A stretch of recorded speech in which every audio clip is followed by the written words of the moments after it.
Now we're going to have time for questions. And we won't have time for answers, though, so just the questions. And yes, I will tell that joke every single time we do this. So come on up, Alex. So questions on anything you've heard tonight or anything that strikes your fancy. And I think that what we'll do is we'll just pass this back and forth to each other.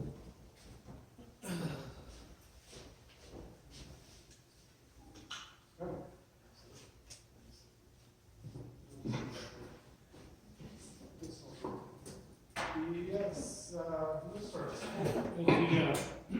The annual MUFON convention still on the other side of the river every year? I'm not sure if they're still meeting here locally, but at least Roswell has their own anniversary date. Oh, sure. Yes, every year. It used to be a big deal on the Rio Rancho. Oh, okay. Well, I'll have to look into that.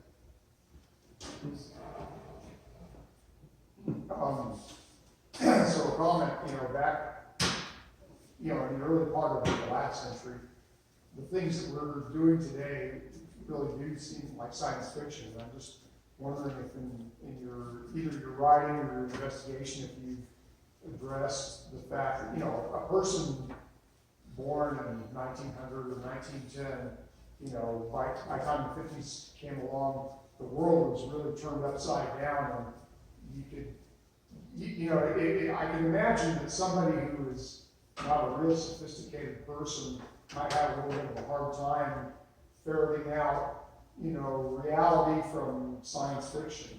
And do you address how that kind of interplays with some of these things?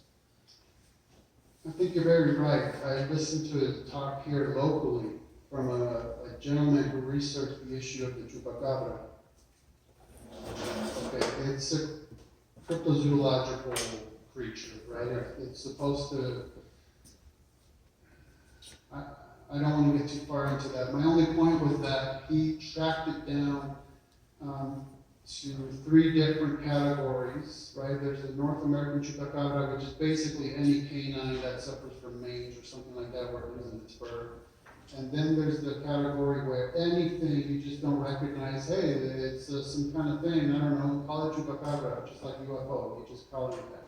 And then there's the South American chupacabra, which looks somehow like a monkey rabbit with giant glowing eyes and spines across its back, and so he traced it back, he traced the sightings, the locations, to where a certain TV show had aired about that topic, and as it aired, people started saying, oh yeah, hey, I saw that too, and he traced it back particularly to a sci-fi movie called Species. Because although the being in that movie is a lot more anthropomorphic, meaning like human-like, it had all the same basic features. Large weird eyes and the spine-like things across its back. So what you do find throughout history, not getting specifically to your question, you find a couple of things. One is, for some reason, throughout history, people claim to see the kind of craft that was the cutting edge then. So somehow the aliens managed to develop craft that is coincidentally very much like our cutting edge.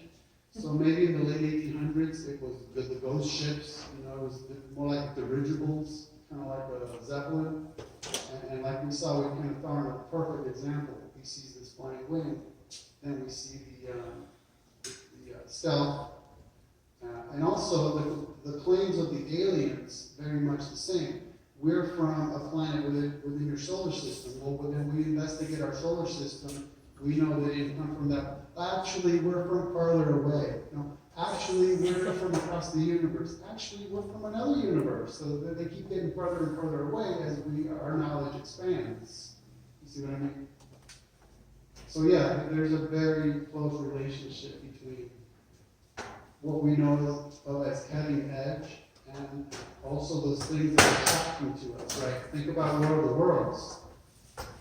Wells reading Wells, right? And people are literally freaking out, thinking the aliens were attacking or losing their minds about it.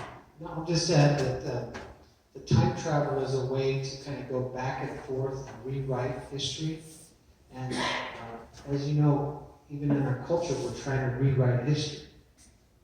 And so you can use time travel and you can use portals and dimensions as kind of a way to not only rewrite the way we used to see things, but to create a different world. And what it does is it creates a different picture in people's minds. And so they can leave all of the foundations of truths that they used to believe, and they can leave it behind. And then because the Christians aren't talking about it, then that means that's why we're stupid. Because if we were really smart, we'd know about time travel, we'd know about portals and dimensions. And so I think we sort of walk into that when we don't address it. That's part of the reason why we did it. That reminds me, just to mention one more thing. In the book, I have a chapter on whether there's UFOs and aliens in the Bible, because you have that phenomenon where people come with this preconceived notion, and then as they're reading through the Bible, anything like Elijah dealing with a fiery chariot, oh, that must have been a UFO. Ezekiel's wheels, that must have been a UFO. And I just go through the text and just explain very clearly that that has nothing to do with it. You just bring these concepts, right? Eisegetically, you're reading them in. So, yes, you had a...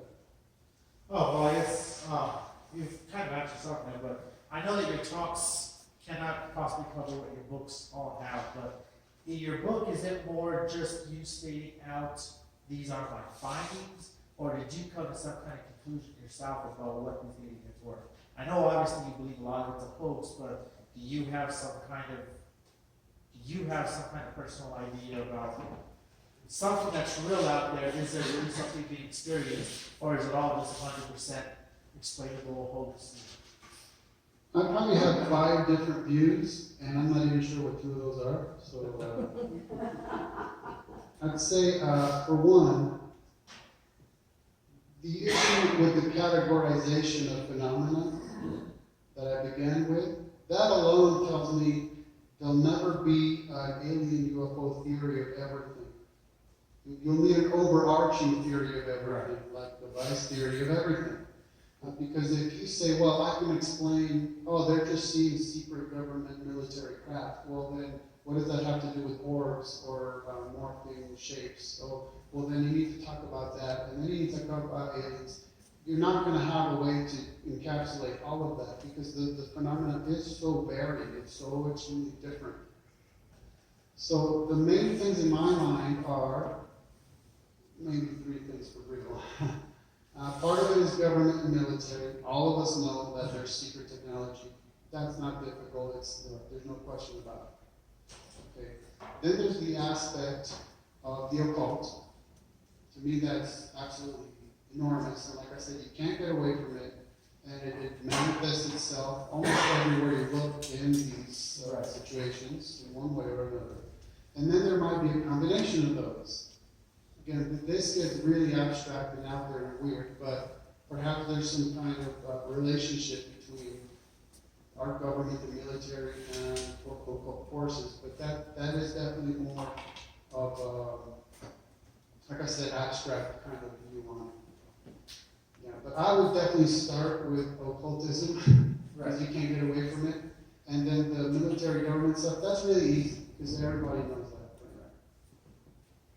When I was doing some research for the time travel, I ran across some dead ends of things that I saw reported. There were a couple of articles. One was CNN did something, and I'm trying to remember a couple others. And then the articles disappeared. For example, in CERN, they were working supposedly on these projects. One was Project Lucifer, to open up a portal so they could communicate with these super intelligent beings from another dimension. But then when I went to do the search on the CERN site for all these names that supposedly existed, I couldn't find it. So there seems to be some connection in the past for experiments that we did that don't make any sense. For example, there was something called HARP, the High Altitude Research Project, where we shot high energy particle beams into the upper atmosphere in Alaska. You guys know about that? And they didn't even really know what they were doing. They said, well, they just wanted to find out what it does. And it just seemed absurd to me that we would spend millions of dollars when we weren't really sure what we were going to find. So somebody had some kind of idea, if you know what I'm saying. You don't get funding to say, oh, we're just going to try something.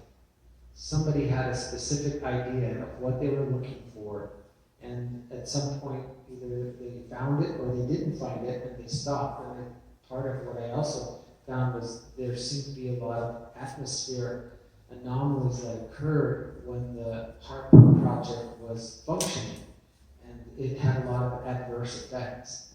And one thing I know about mutations, for example, even our DNA, every time there's changes that are made, they don't seem to be positive or beneficial. They're detrimental to the organisms.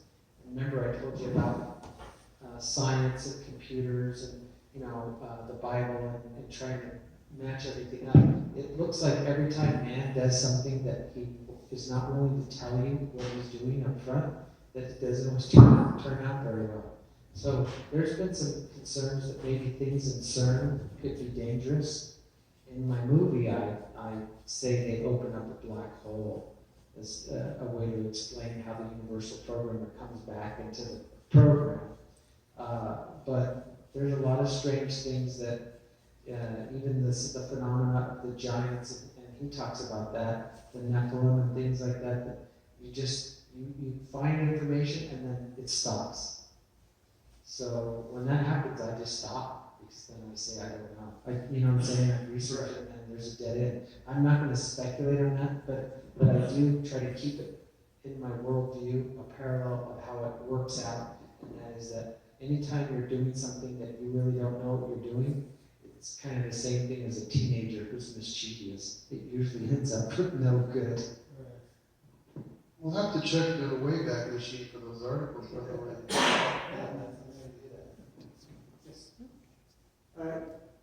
There's TV, you'll see they have these guys that go out and they find these things, like aliens design these things, whether it would be space travel or time travel or alien or what. How do you tie that into what you Yeah, that is an interesting issue, and to me, I go to two extremes with it. Part of it is that it's kind of well known that the claim that these ancient, brown, ignorant people could have possibly built those things because we, white Westerners, we white Europeans who are exploring this area know that they could not possibly. Okay, that is an issue. That's a real issue. And so, aliens, But, on the other hand, there is a lot of ancient material where those peoples themselves are talking about how they did get some level of technology from, call them whatever you want, right? Gods, angels, aliens. So, yeah, it's a little hard to tell what's going on. I will say that it's a non sequitur to say, for instance, large things must have built by and for large people. That's definitely not the case. But there is that kind of line in between that, for me, it takes me, like I said, in two directions. It's interesting that when we look at the Bible, we know that there is a warning about if man is of one language and one mind, that they could do something that would be so catastrophic that God would have to intervene. And that's what the flood was about. So, in my research as well, the timeline is always a problem because we don't have we have a consistent timeline now. Our calendars, they didn't have that. It's one of the reasons why the Mayan calendar, that phenomenon about the end of time, they didn't have the same calendar we have now. You can't take the time table that we use, the calendar, and superimpose it in the past. I just responded to someone's post today about the problem of the flood, depending how you date it. Everybody's dating system is different, and so you can't come up with a consistent dating system. But it appears to me that if there's a warning in the Bible about some kind of technological ability, there may have been some advances in the past which we don't understand because we have this evolutionary mindset that man was stupid and simple in the past, and now we're smarter. Now that doesn't match the genetic evidence because we're actually weaker genetically. It's kind of like taking a picture and putting it on a copy machine, and then taking the picture of that copy and putting it on the copy machine. You keep doing it, and you keep recycling it, the picture gets more and more fuzzy and more degraded. And so I think the way the world describes it is then it must have to be aliens, or it has to be some other super intelligent being from out of this universe, because surely it couldn't be humans, because that would upset their evolution model. But clearly, there were, to build the pyramids and some of the structures, the stone structures, you've seen some weird stuff archaeologically that they found, does not match the evolutionary model. But I will say that we need to be aware that as Christians, it looks like those same cultures were very occult-like, those past civilizations, and they had a lot of even human sacrifice at the base of their beliefs. And so, to me, when you have the occult, when you have the human sacrifice, and you have all this ritualistic killing going on, that's not a good sign. And that means that maybe these people had access to, well, I'll call it dark technology from the dark side. And the world won't really talk about it like that, because then that would be a warning sign. See what I mean? To say, oh, these people got involved with something they should catastrophe happen. So that's, like I said, that's my worldview to connect everything, and it's consistent, and it matches. Yeah. Okay, I have a couple of points to make. You're right that changes that occur in DNA, most of them are bad, and in molecular biology, because I got my degree in that, we learned that there's machinery that checks, every time cells replicate and tries to, repair or, cause destruction, like sacrifice of that cell. And you're right that most of the changes that occur in DNA are bad, but every once in a while the changes are good. And another thing that I was listening to you about, you said, people were bad, and I'm sorry, correct me if I'm wrong. You said people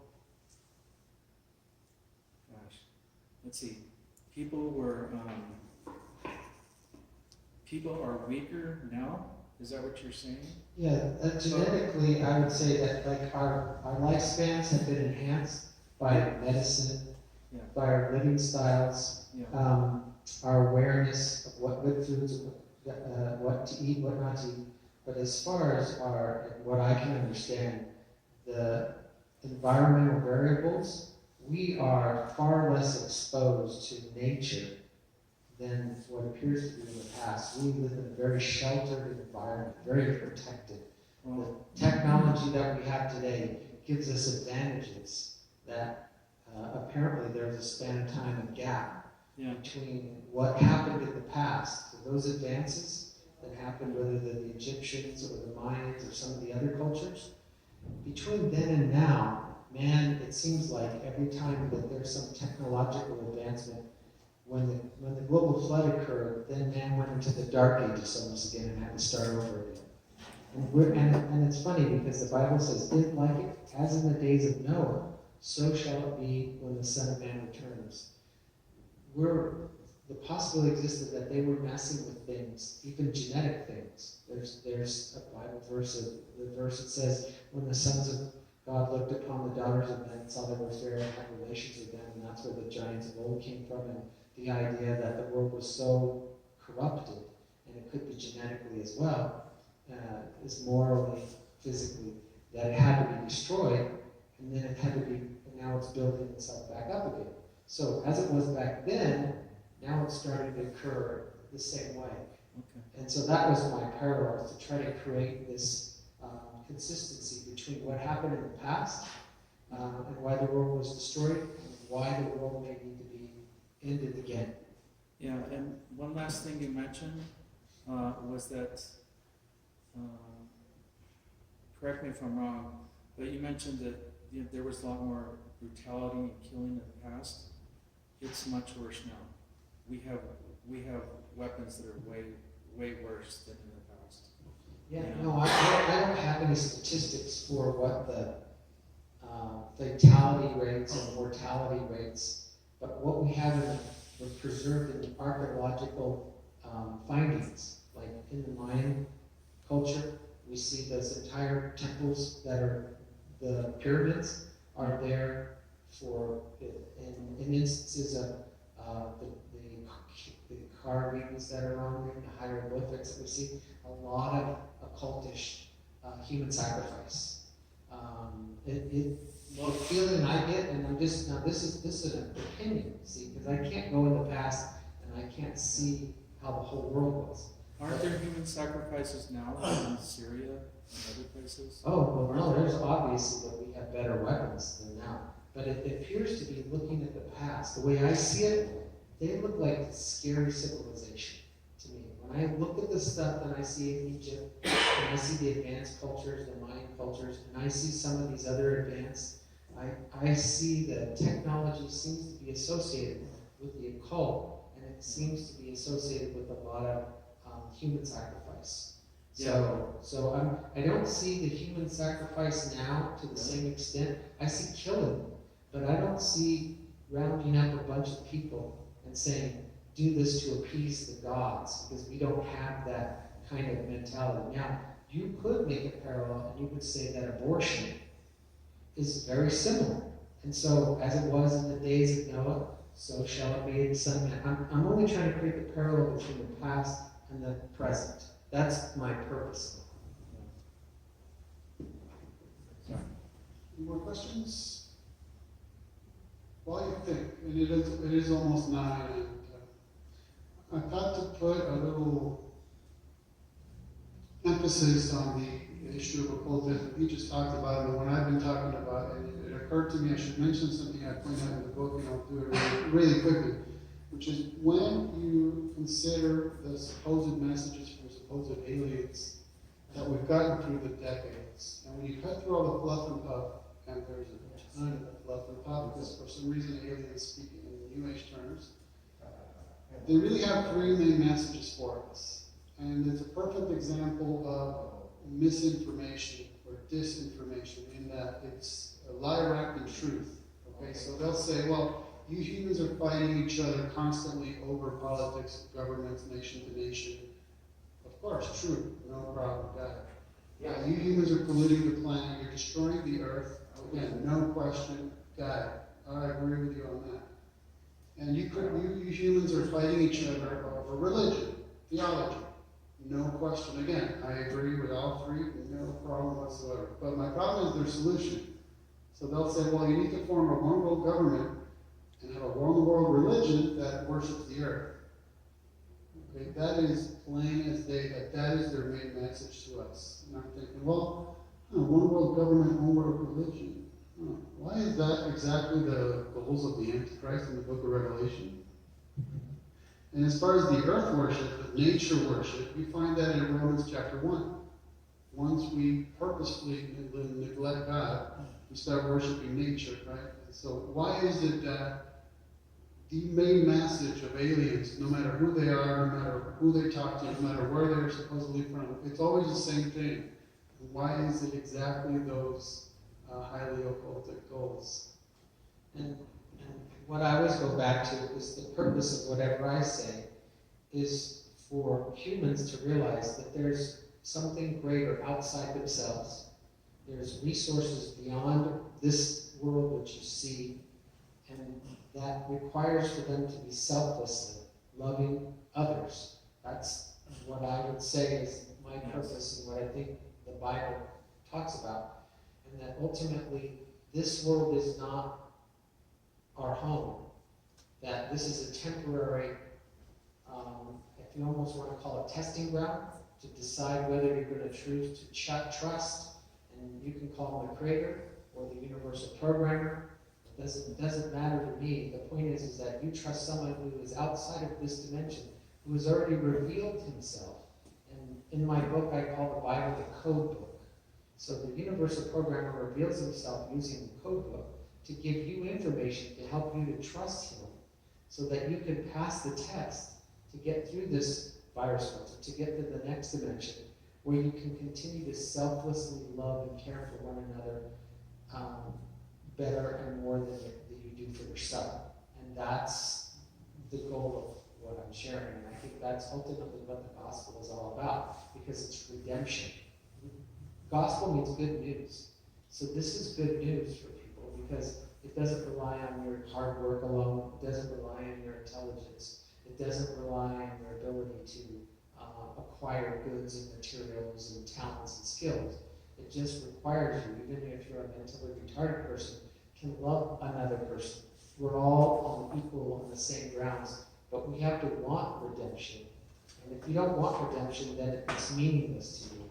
And that's the message, to give them the message of redemption.